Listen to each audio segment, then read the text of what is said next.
चीनचा एक फिलॉसॉफर आहे, त्याचं नाव आहे लाओ त्से. त्या लाओ त्सेचं एक फार प्रसिद्ध वाक्य आहे. तो म्हणतो, care about what other people think and you will always be their prisoners. Vitthal.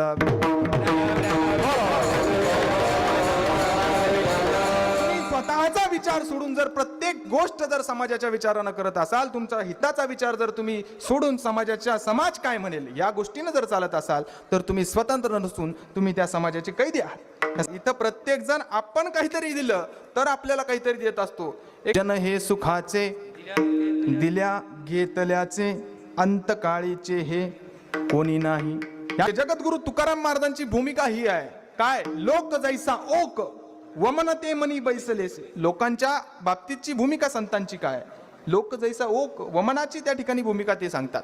लोकांच्या बाबतीमध्ये भला म्हणे जन. आता लोक मला भलं म्हणायला लागले, परंतु त्या भलं म्हणण्याने माझ्या अंतकरणाला समाधान नाही, त्याच्यामध्ये माझी समाधान नाही. देवा माझे तळमळी चित्त अंतरले दिसे हित. देवा ही जी लोक मला चांगलं म्हणतात यानं सुद्धा माझं अंतःकरण तळमळतं. ह्या लोकांमध्ये आणि माझ्यामध्ये देवा अत्यंत दुरावा आहे. लोक जैसा ओक धरिता धरवेना अभक्ता जिरेना संत संग. विठ्ठल.